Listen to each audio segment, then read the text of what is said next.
आप देख रहे हैं the daily show with Munir नेमत। प्रोग्राम में आपको एक बार फिर से खुशामदीद कहते हैं। जरा तस्करा करते हैं कि कल होने वाली जो तब्दीलियां थी उससे बहुत से सवालात खड़े कर दिए।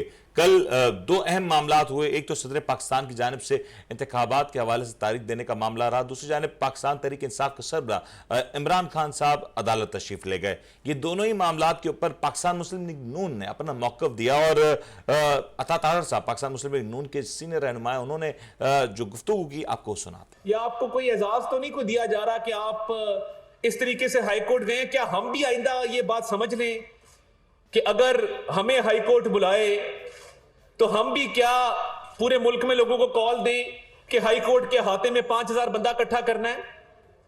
ये मैं समझता हूं कि ये इंतजामी फेलियर है। This is an administrative failure.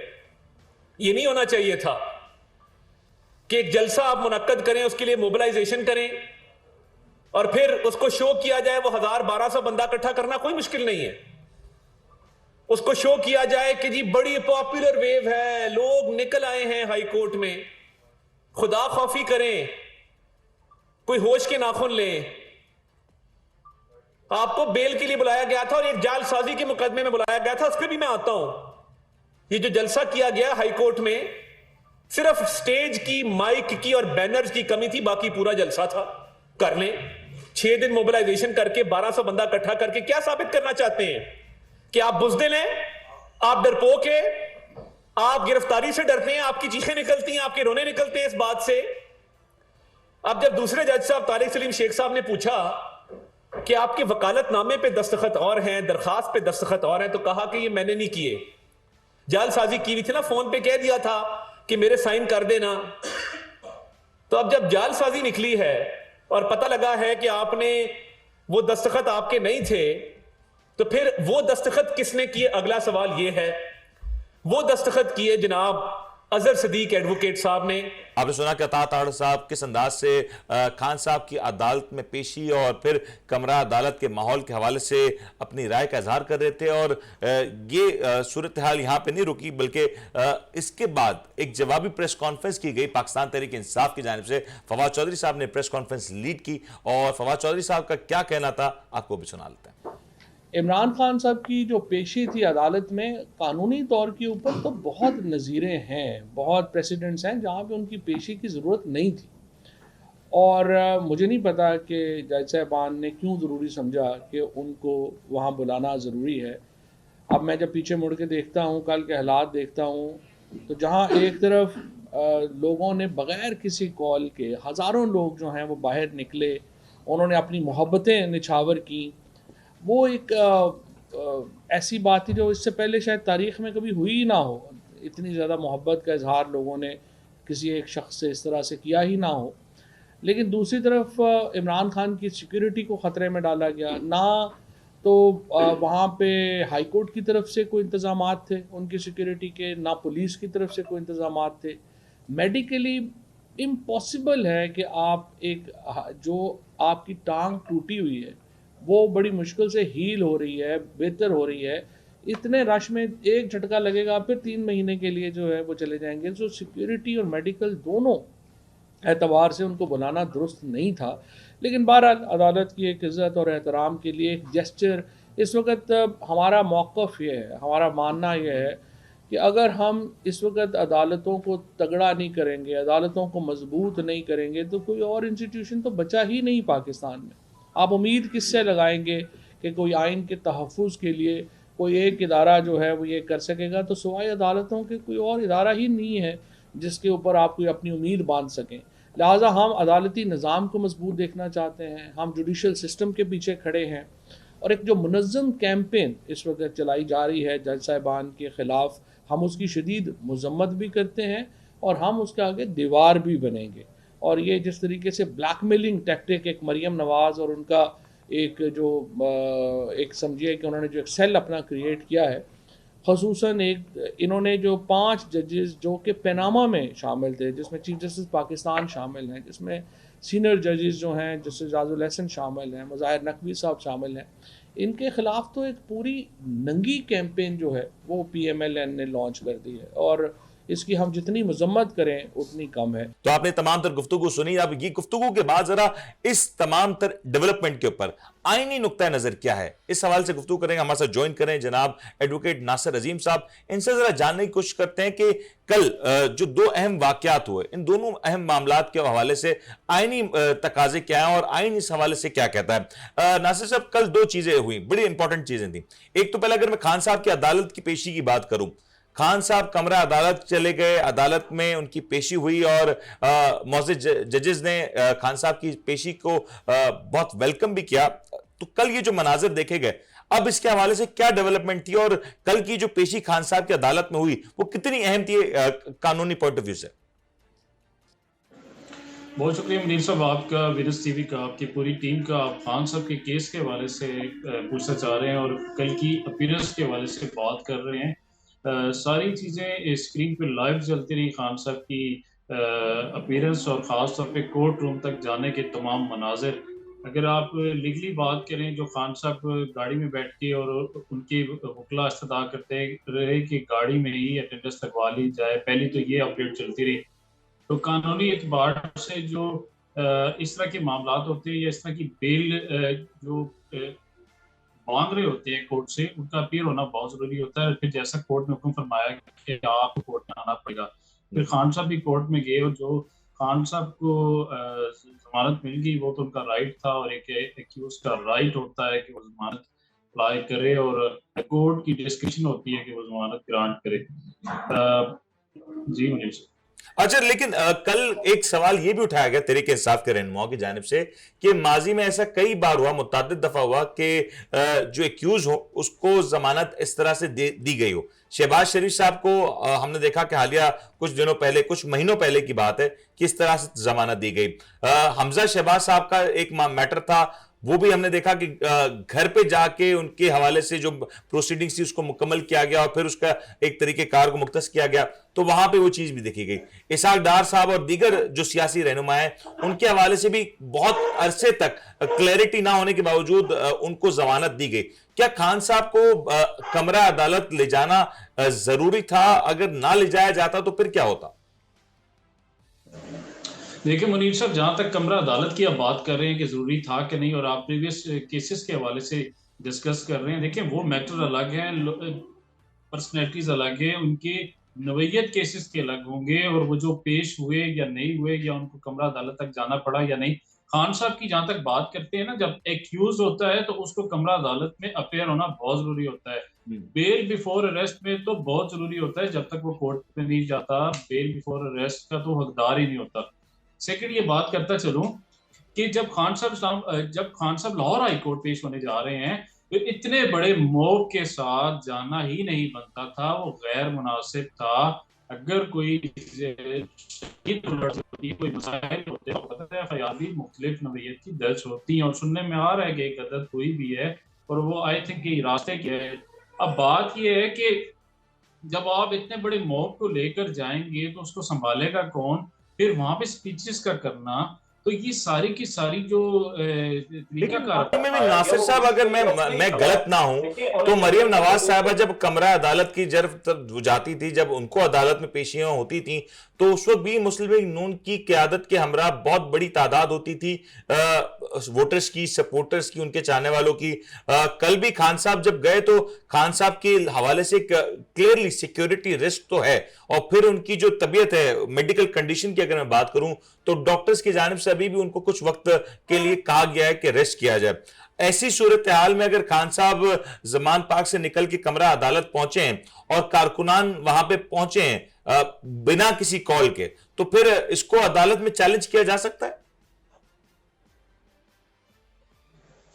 देखिए मुनीर साहब, कॉल की आप जहां तक बात करते हैं तो उनके एक ऑफिशियल ट्विटर पे ये पैगाम जारी किया गया था कि लाहौर हाई कोर्ट पहुंचो, और ये प्रॉपर ट्रेंड चलता रहा। सेकंड बात आप ये कर रहे हैं कि खान साहब की तबीयत का इशू है, खान साहब की सिक्योरिटी का इशू है। देखें, जो एक्यूज होता है ना फिर उसकी तबीयत को देखा जाता है और ना उसकी सिक्योरिटी की बात होती है। बात यह है कि जब आपने कोर्ट से बेल बिफोर अरेस्ट लेनी है तो फिर आपको क्या जाना नहीं पड़ेगा? क्या आम शख्स के लिए क्या इतनी रियायत मिल सकती है जो खान साहब चाह रहे हैं? बात यह कि कानून सबके लिए बराबर, कानून की नजर में सब सब लोग बराबर होते हैं। और और के हवाले से खान साहब का अपीयर होना, जी जी नासिर, लेकिन कल इस सवाल से बात भी की गई कि खान साहब जिस अंदाज में कमरा अदालत तक पहुंचे, अदालती औकात में इजाफा किया गया, शायद ये कोई और शख्स होता तो ये मुमकिन ना होता। रिजवान शाह साहब सीनियर सहाफी तजज़ियाकार हमारे साथ ज्वाइन कर चुके हैं। रिजवान साहब, कल जो खान साहब कमरा अदालत तक पहुंचे, कुछ हलकों में तनकीद भी हो रही है कि क्या इतने बड़े अवाम के साथ, इतनी बड़ी तादाद के साथ, अवाम की इतनी बड़ी तादाद के साथ, क्या कमरा अदालत जाना दुरुस्त फैसला था, या फिर इसको अवॉइड किया जा सकता था? और फिर जो पहुंचने में जो ताखीर हुई, क्या ये ताखीर अगर ना होती तो शायद बेहतरीन नहीं होती? देखिए मुनीर साहब, मेरे भाई अभी फरमा रहे थे कि उनको आना चाहिए था और अदालत के सामने पेश होना चाहिए था। तो अगर हम माजी करीब में जाएं तो क्या अदालत ने घर बैठे लोगों को बेनिफिट्स नहीं दिए? जबकि अदालत को ये बात पता है कि इस वक्त खान की जिंदगी के ऊपर संगीन खतरात हैं। ऑलरेडी उसके ऊपर एक बहुत बड़ी असैसिनेशन अटेम्प्ट हो चुकी है और वो बंदा इस वक्त जख्मी है। आप मुझे बताएं ना कि उस वक्त भी तो यही अदलिया थी जब जाम कमाल दुबई में था और उसकी जमानत कबल गिरफ्तारी मंजूर हो चुकी थी। कत्ल के केस में गालिबन। जी, कत्ल के केस में, खाली इसलिए कि उसने इस रिजीम चेंज में आकर वोटिंग करनी थी हुकूमत के खिलाफ। तो उस वक्त अदलिया कहाँ थी? अदलिया का उस वक्त कौन सा म्यार था? फिर आप ये देखें, बाबर गौरी कनाडा से पाकिस्तान की तरफ रवाना हुआ, उसके आने से पहले जमानत कबल गिरफ्तारी मंजूर हो चुकी थी। तो ये दोहरा म्यार नजर आता है सर। और बाकी आप अगर ये कहते हैं तो फिर आप मरियम नवाज की उसमें भी देख लें, जो पेशी उसने की थी नैब के अंदर।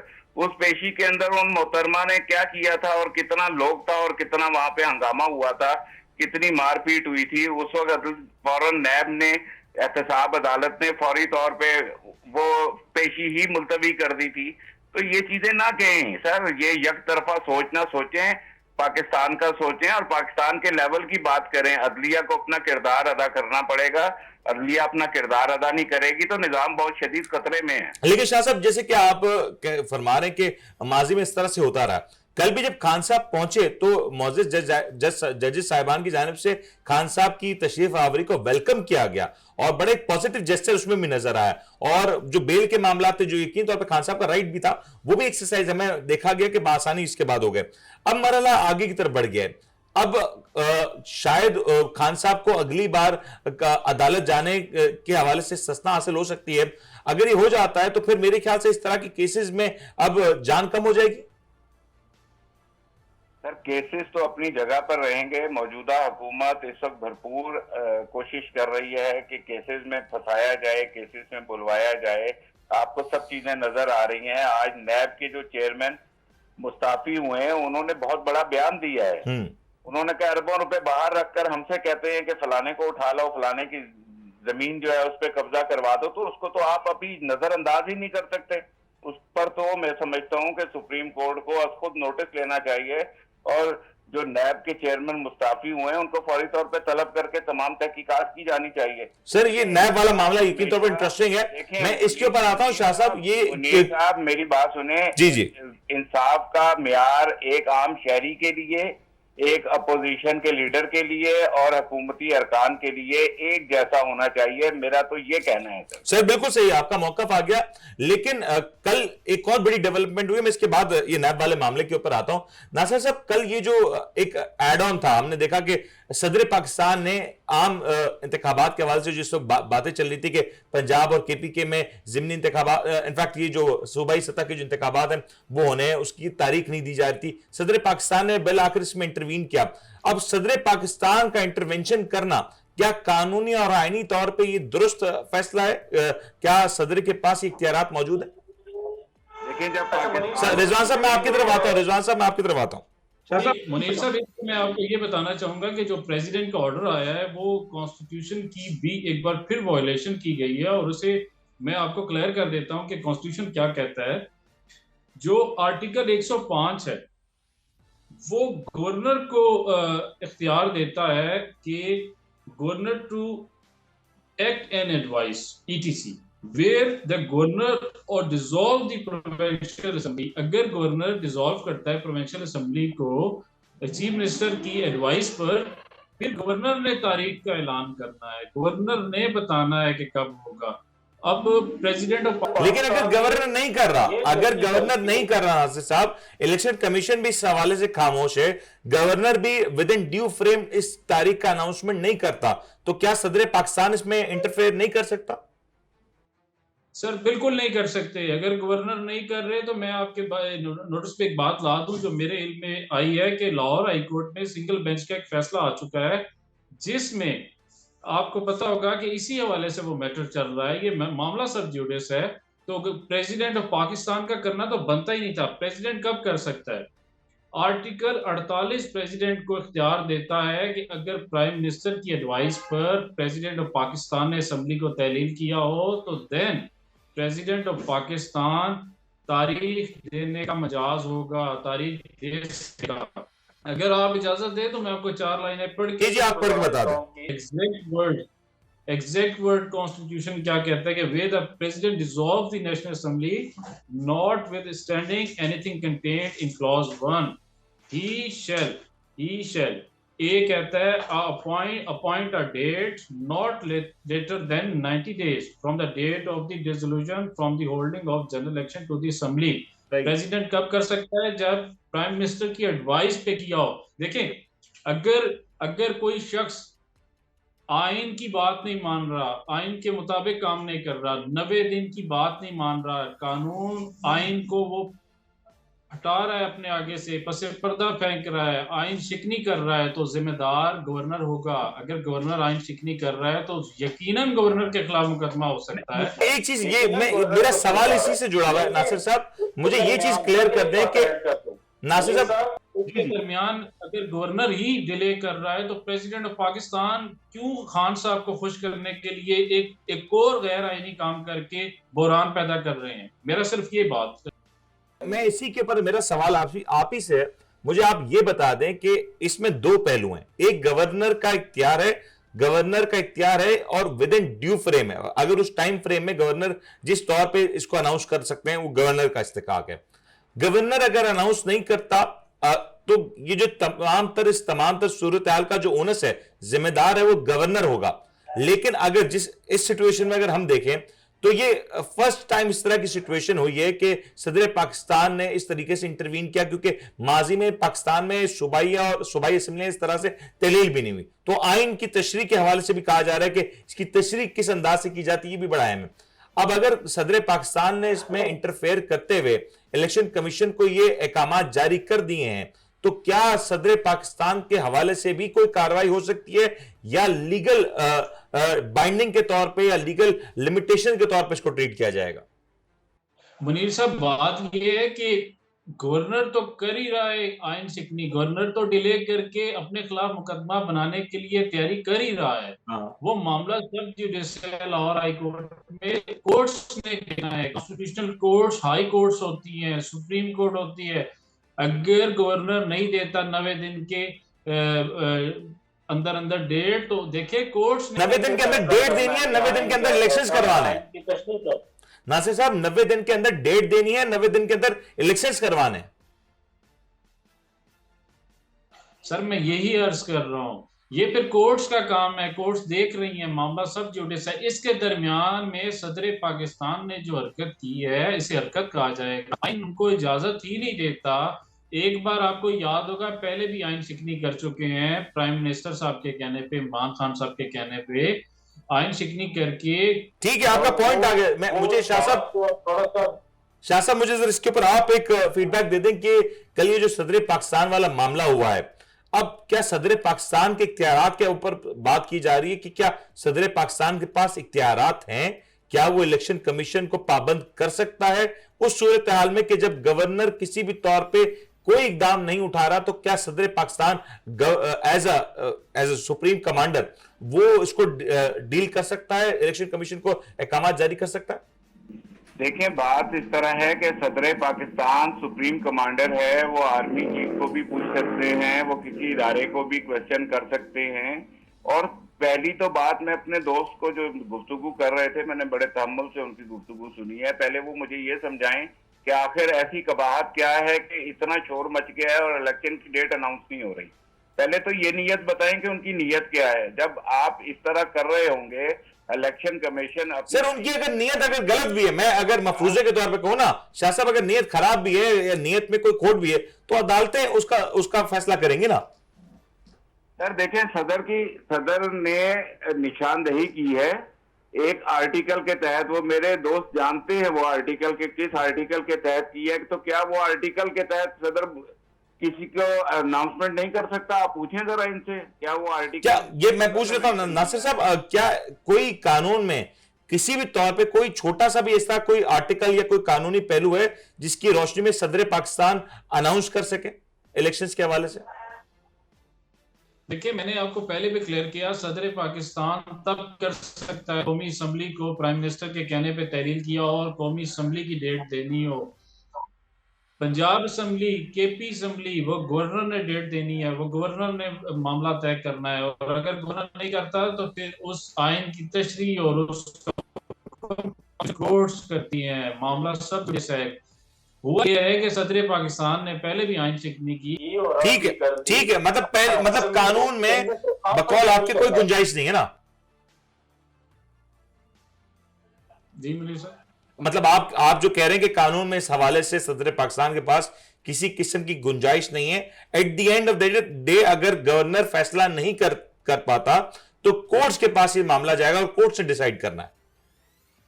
बिल्कुल ऐसा ही है। और मामला सब लेकिन फिर मेरा एक सवाल होगा ना, एक और सवाल ये भी होगा ना कि अगर गवर्नर फैसला नहीं कर पाता और अदालत ने मैं अगर ये कहूं कि उस गवर्नर को डिसमिस कर दिया, अगला गवर्नर आ जाता है, वो भी फैसला नहीं करता, तो फिर क्या ये तो साइकिल ऐसे ही चलती रहेगी? फिर तो अगले 10-20 साल तक इलेक्शंस नहीं होंगे। मुनीर साहब, इस मामले को ऐसा नहीं होता कि गवर्नर को ही हटा दिया जाए। मामला ये है कि फिर अगर ये जो मामला चल रहा है इस पे डेट देनी है, इस पे आइन की तशरीह करनी है। सर एट द एंड अगर आप कह रहे हैं कि गवर्नर के पास ही इख्तियार है और गवर्नर अपने इख्तियारात को देखते हुए वो नहीं कोई डेट देता, तो ज्यादा से ज्यादा गवर्नर के ऊपर आइन शिकनी हो सकती है, तौहीन अदालत हो सकती है। उसके नतीजे में गवर्नर को अपनी कुर्सी से हाथ धोना पड़ सकता है। गलत तो मैं नहीं कह रहा? बिल्कुल ठीक कह रहे हैं। देखिए, गवर्नर अपने मामले को फेस करेगा। गवर्नर आइन सर मैं फिर यही कह रहा हूं, अगर गवर्नर अपने मामले को फेस करने के बाद सदर पाकिस्तान भी फेस करेंगे जो आईनी सर नहीं, मेरा सवाल कुछ और है नासिर साहब। मेरा सवाल बड़ा सिंपल सा है। मेरा सवाल यह है कि गवर्नर आइन शिकनी कर जाते हैं, गवर्नर के ऊपर कानून के एतबार से कार्रवाई भी हो जाती है, अगला गवर्नर कोई आता है और अगला गवर्नर भी अगर तारीख नहीं अनाउंस करता, तो फिर क्या यह मामला ऐसे ही चलता रहेगा, लूप में चलता रहेगा? क्योंकि फिर तो कोई और इसका सिरा नहीं दिखाई देगा ना। या फिर अदालतें खुद कहेंगी कि इस तारीख को इलेक्शंस करवाए जाएं। सर इसीलिए तो मामला वहां चल रहा है और अभी तारीख ने डिसाइड हो जाना है। मैं यही तो अर्ज कर रहा हूं। तारीख अभी इसके ऊपर एक सवाल निशान तो मौजूद है ना। ये अब प्रेसिडेंट ऑफ पाकिस्तान ने जो तेजी करके और जो इमरान खान साहब को खुश करने के लिए काम किया, ये आइन उनको इजाजत नहीं देता था। चलेंगे जैसे आइन में लिमिटेशन है कि सदर पाकिस्तान के पास इख्तियार नहीं। लेकिन शाह साहब अब अगर ये सूरत हाल, मैं फिर यही दोहराऊंगा कि अगर गवर्नर फैसला नहीं करता, बर वक्त फैसला नहीं हुआ, गवर्नर के ऊपर आइन शिकनी भी हो गई, तौहीन अदालत भी हो गई, इसके बाद क्या होगा? अगला गवर्नर आएगा, शायद वो भी यही कुछ करे। देखें मुनीर साहब, आपने बेसिकली दुखती रग पे हाथ रख दिया है हुकूमत की। ठीक है, इनका प्रोग्राम ही यही है कि ये गवर्नर फारिग हो, अगला गवर्नर आए, फिर 2-3 महीने मिले, फिर महीना मिल जाए, इसको डिले कर ये आगे तक मामलात को ले जाएं। और मुझे तो हैरानगी हो रही है आपके साथ बैठे हुए हमारे मेहमान, ठीक है ना, मोजेस भाई को के ऊपर कि वो किस तरह की बात कर रहे हैं कि इमरान खान की उसने जिद पूरी कर दी। और भाई जिद तो ये हुकूमत सबकी पूरी कर रही है। जब आपके पास आप कौम को कहते हैं कि एक प्याली चाय पिए और आप जो है वो खुद दूसरी प्याली छोड़ दें, और आप जो है ना वो एक फौज जफर मौज बनाई हुई आपने बड़े मुशीरों की, आप अपने तौर पे गिरना नहीं चाह रहे, तो हर चीज नजर आ रही है कि हर बंदा किसको बेनिफिट दे रहा है। जो पार्टी बोलती है, जो कहती है हम इस हुकूमत के साथ नहीं होंगे, आप उसको मुशीर बना लेते हैं, उसको वजीर बना लेते हैं। तो लेकिन शाह साहब फिर ये भी तो इस मामले का हल नहीं है ना सर। शाह साहब ये इस मामले का हल तो नहीं है ना। बात ये है कि अगर सदर बोलता है तो वो इमरान खान के लाड पूरे कर रहा है, ठीक है, और जो वजीर आजम और ये हुकूमत कर रही है वो किसके लाड पूरे कर रही है? आज जब चेयरमैन नैब ने मुस्ताफी होके बोला है तो वो किसके लाड पूरे करने से इंकारी होके मुस्ताफी हुआ है? तो ये बात ना करें, जानिबदार बात ना करें, बात करें पाकिस्तान की, बात करें इंसाफ की, बात करें एक कानून की। शाह साहब, लेकिन फिर मेरा सवाल, सदर ये पॉइंट आउट कर रहा है, सदर का काम पॉइंट आउट नहीं करना है। जब इदारे नहीं चलेंगे, जब सूबाई निगरान गवर्नर जिस वक्त आए हुए हैं, ये अगर अपने आईनी जिम्मेदारी पूरी नहीं करेंगे तो सदर पॉइंट आउट नहीं करेगा। वो चुप होकर बैठा रहे, वो इस निजाम को देखता रहे, कहां ले गए पाकिस्तान लेकिन जैसे आप शाह साहब ये देखें ना, अगर कानून में इजाजत नहीं है तो फिर सदर चाहे जितनी भी कोशिश कर ले, अगर आइन में अगर इजाजत नहीं है, मैं फिर कहूंगा इफ अगर आइन इजाजत नहीं देता सदर पाकिस्तान को, तो फिर सदर पाकिस्तान तो कुछ नहीं कर सकते, ना वो कुछ कर सकते हैं, ना कुछ ना होने की जिम्मेदारी उनके ऊपर आएगी। आप नहीं सुन रहे, आप मेरी असल बात नहीं सुन रहे। मैं ये आपको बता रहा हूँ, ये फरमा रहा हूँ आपसे कि जनाब, जब सदर ने ये तमाम मामलात किए हैं, उससे पहले उन्होंने कानूनी मुशावरत की है। बेसिकली वो यकीनन किसी आईनी शिक के तहत ही उन्होंने ये काम किया होगा। कोई क्यों खुद से अपने आप को इस तरह तनकीद का निशाना बनवाएगा? ये आने वाले 1-2 दिन के अंदर आपको समझ आ जाएगी कि सदर ने ये किस आइन के तहत किया है और सदर का क्या इख्तियार है।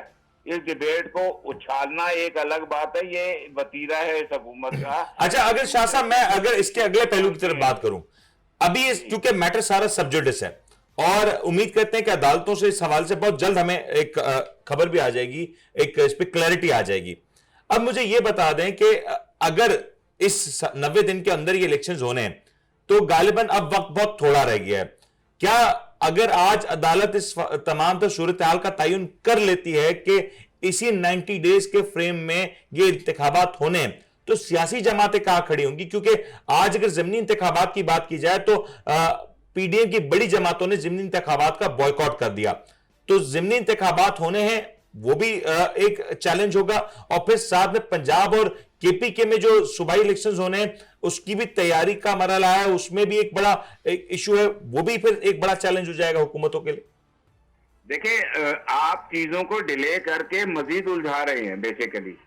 ये हुकूमत चीजों को डिले करके मजीद उलझा रही है और अल्टीमेटली ये मैं आपको बता दूं मुनीर साहब, अब मुल्क सूबाई इलेक्शंस के बजाय कौमी इलेक्शंस की तरफ रवा दवा हो गया। अब ये जो है ना मामलात नहीं रुकेंगे, ये आप देख लीजिएगा, ये आप इसको खबर समझें, इसको आप एक तजिया समझें, इसको कुछ भी समझें, मुल्क अब सूबाई के बजाय कौमी इलेक्शन की तरफ रवा दवा हो गया है। अभी आप कौमी असेंबली के अंदर जो कार्रवाइयां होने वाली हैं, कौमी असेंबली के अंदर जो होने वाला है और इस हुकूमत को जो धक्के पहुंचने वाले हैं, वो आपको नजर आ गालिबन लीडर ऑफ ऑपोजिशन के हवाले से भी शाह साहब को कुछ इत्तलात है कि तहरीक इंसाफ में लीडर ऑफ मैं आपको ऑपोजिशन, बता देता हूं कि आमिर डोगर जो चीफ व्हिप हैं कौमी असेंबली में, उन्होंने आज कह दिया है कि हम अपोजिशन लीडर की सीट हासिल करेंगे और अपोजिशन लीडर की सीट के साथ ही हमारा ही इस्तेकाक होगा। इस वजह से कि पाकिस्तान तहरीक इंसाफ इस वक्त कौमी असेंबली में सबसे बड़ी अपोजिशन जमात है और वो उसको अपोजिशन की लीडर की सीट का हक हासिल है।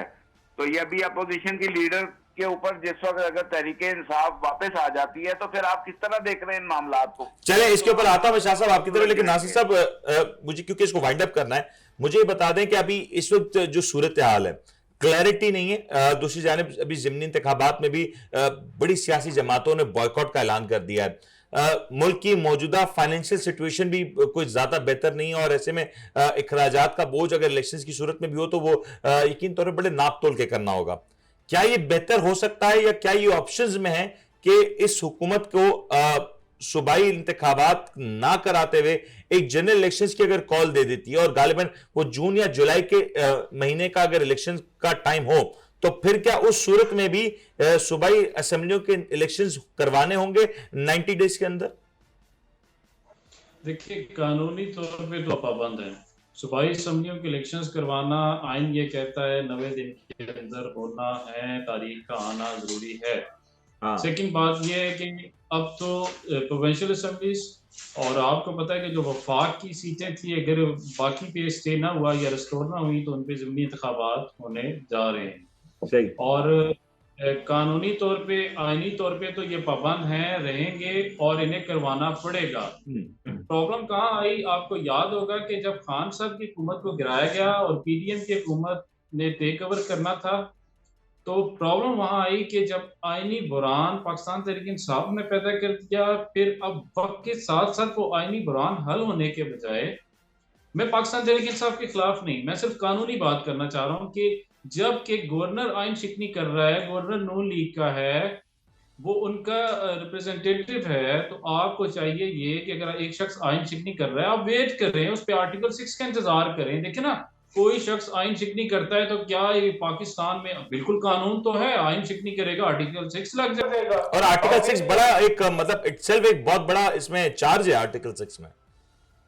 देखिए, लगता है ना, जब आइन शिकनी आप करते हैं, चाहे फिर गवर्नर हो और सदर पाकिस्तान हो, वज़ीर आज़म हो, जब ये काम करेंगे तो फिर तो लगेगा। और आपको पता है एक बहुत बड़े शख्स पे भी आर्टिकल 6 का मुकदमा चल चुका है, उनको सजाए मौत भी हो चुकी है। मैं ये कहना चाहता हूँ, बात ये है कि जब वो हो गया, अब आईनी बुरान को हल होने दे ही नहीं रहे। कभी असम्बलीज को तोड़ दिया जाता है, कभी कहते हैं जल्दी कर दो, कभी कहते हैं जेल भरो, तहरीक का ऐलान कर देता हूँ, कभी कहते हैं मुझे जमानत चाहिए। देखे, जेल भरनी है या जमानत करवानी है, फैसला करना पड़ेगा। जेल भरनी है तो फिर जेल भरो, जमानतें मत करवाओ रास्तों में जाके। सेकंड बात, आईनी बुरान पैदा करने में पाकिस्तान तहरीक इंसाफ का हाथ क्यों आता है हर बार?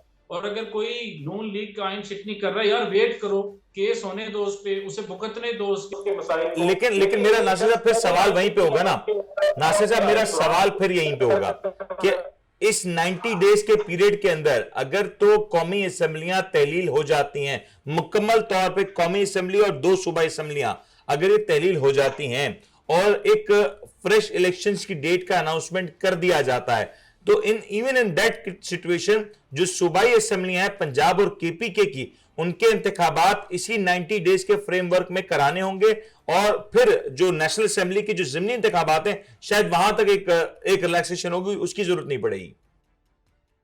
देखिए, इंतखाबात की जो तारीखों की आप बात कर रहे हैं, तो बिल्कुल सूबाई असम्बलियां पहले तहलील हुई, सूबाई असम्बलियों को पहले तोड़ा गया, तो कहने का मकसद है उनकी तो पहले होगा। जो बाकी है वो एक ड्यू प्रोसेस के तहत टाइम लगेगा, और जब वो केयर टेकर सेटअप आता है, केयर टेकर के बाद भी एक प्रोसेस होता है, उसको अडॉप्ट किया जाएगा। इलेक्शन कमीशन के पास आर्टिकल 218 के तहत इख्तियारात होते हैं और उन्होंने फिर ये सारे मामले को कंडक्ट करवाना होता है।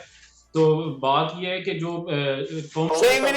मतलब मैं ये क्लियर समझू ना कि चाहे कुछ हो जाए, ये पंजाब और केपीके के इलेक्शन आज की तारीख में as per the constitution of Pakistan ये दोनों सूबाई असेंबलियों के इलेक्शंस पहले ही होंगे, पहले ही करवाने होंगे। और अगर इसको नहीं करवाया जाता और अगर इसमें किसी तौर पे ताखीर की जाती है तो यकीन तौर पे इंटेंस कॉम्प्लिकेशंस पैदा हो सकती हैं कानूनी और आईनी तौर पे। शाह साहब आप कुछ ऐड करना चाह रहे थे?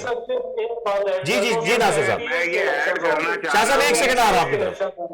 इसकी सीट के नहीं होंगे जी सिर्फ एमपीएस के इलेक्शन होंगे केपी में और पंजाब में। जी बिल्कुल ओके, बिल्कुल ठीक है। शाह साहब जी आप कुछ ऐड करना चाह रहे थे? और सर कयामत ही ना आ जाए या केपी और पंजाब के इलेक्शन करवा दें, जिनको हारने का इतना खौफ है कि इलेक्शन से भाग रहे हैं। ऐसा ना करें, मुल्क को चलने दें, मुल्क में आईनी बुहरान मजीद पैदा ना करें। आप इश्यूज की सियासत को छोड़ दें। ये एक फाशिस्ट हुकूमत है जिसने हर वो इकदाम किया है जिससे सिर्फ इनको बेनिफिट हुआ है। अवाम को उन्होंने रोन दिया है। महंगाई मार्च करने वालों ने पाकिस्तान की अवाम का कबाड़ा कर दिया है। कहाँ पेट्रोल है, कहाँ खाने पीने की चीजें हैं। आप कोई खुदा का खौफ करे और ये समझे इस सिचुएशन को कि अभी अल्टीमेटली मुल्क ने इलेक्शन की तरफ जाना है। अवाम को फैसला करने दें कि किसने इस पाकिस्तान को संभालना है। अवाम को फैसला करने दें, अवाम को उसका आईनी हक दें। मत ये इस तरह के इश्यूज में वक्त जाया करें। पाकिस्तान को एक साफ शफाफ इंतखाबात की जरूरत है और ना माशी हालात ठीक होंगे, ना आपके सियासी हालात ठीक होंगे, ना मुल्की हालात। लेकिन शाह साहब मेरा एक सवाल आपसे भी, आखिरी सवाल ही समझ लें इसको, कि अगर जिस तरीके से नासिर साहब बता रहे हैं कि कानून में गुंजाइश ही नहीं है कि जो असेंबलियां पहले तहलील हुई हैं उनका बाद में एक साथ इलेक्शंस करवाए जाएं। अब अगर ये आइन में गुंजाइश ही नहीं है और सूबाई असेंबलियों के इलेक्शंस पहले होने हैं, तो फिर मुझे ये जरा समझा दें कि ये सब जानने के बाद और आर्टिकल 6 जैसे संगीन खिलाफ वर्जी के हवाले से अगर एक आइन मौजूद है, तो इन सब के बावजूद अगर गवर्नर साहब इलेक्शंस के लिए तैयार नहीं हो रहे और फिर भी कोशिश है हुकूमत की कि सूबाई असेंबलियों के इलेक्शंस में ताकीर की जाए, तो फिर इसके रिप्रिकॉशंस तो होंगे, ये तो हुकूमत भी जानती है। देखिए मुनीर साहब, मैं आपको अगला सिनेरियो समझा देता हूँ, आपको समझ आ जाएगा।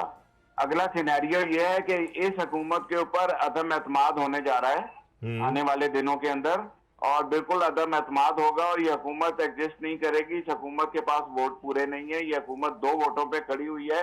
और मुझे बहुत ही आपको अंदरूनी जराए से खबर दे रहा हूँ कि इस हुकूमत के सर पर अब अदम एतमाद की तलवार लटक रही है, और इस वजह से ये आरिफ अलवी को तनकीद का निशाना बना रहे हैं, उनको प्रेशराइज कर रहे हैं।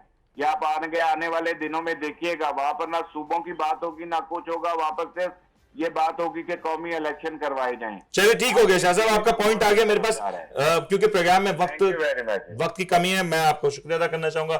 आज हमारे साथ रिजवान शाह साहब मौजूद थे, नासिर अजीम साहब मौजूद थे, और हमने कोशिश की कि आईनी मामलात के ऊपर जरा गुफ्तगू की जाए और आइन किस हवाले से क्या इजाजत देता है उसके ऊपर बात की जाए। लेकिन इस वक्त का जो मंजरनामा है कुछ कॉम्प्लिकेटेड सा है। ये बात तो हतमी है कि सूबाई इलेक्शंस होने हैं, लेकिन कब होंगे, आइन क्या कहता है, यह भी वाज़ेह है कि आइन कहता है कि जो सूबाई असेंबलियां पहले तहलील हुई हैं इनके इलेक्शंस पहले होने। जो अगर इलेक्शंस जो आम इंतखाबात की बात है, क्योंकि अब तक तमाम तर वफाकी असेंबली तो मुकम्मल तौर पे इंटैक्ट है और 2 सूबाई असेंबलियां भी पूरी तौर पे इंटैक्ट हैं, तो अगर यहाँ पे ये सूबाई असेंबलियां और वफाकी असेंबलियां मुकम्मल तौर पे ये डिसबर्स हो जाती हैं, तहलील हो जाती हैं, तो फिर आम इंतखाबात की बारी आएगी। और फिर जब ये आम इंतखाबात होंगे उसकी तारीख अलग होगी। इससे पहले ये 2 सूबों में इलेक्शंस हो चुके होंगे। और याद रहे कि पंजाब और केपीके के जो इलेक्शंस हैं, यहां के जो नताइज होंगे वो बहुत बड़ी तादाद में, जो माहिरीन कहते हैं, असरअंदाज हो सकते हैं वफाकी काबीना के ऊपर, क्योंकि नेशनल असेंबली के इलेक्शंस का बहुत बड़ा एक जो रिएक्शन है उस सूबाई असेंबलियों के इलेक्शन से आता हुआ नजर आएगा। और यकीनी तौर पर यह भी कहा जा सकता है कि जो इन 2 सूबों में पहले कामयाब हो जाएगा उसके चांसेस भी बढ़ जाएंगे कि वो आम इंतखाबात में कामयाबी हासिल कर सके। उम्मीद करते हैं जो हो बेहतर हो, पाकिस्तान के लिए अच्छा साबित हो। अपना ख्याल रखिएगा, अपने मेजबान को इजाजत दीजिए। अल्लाह हाफिज।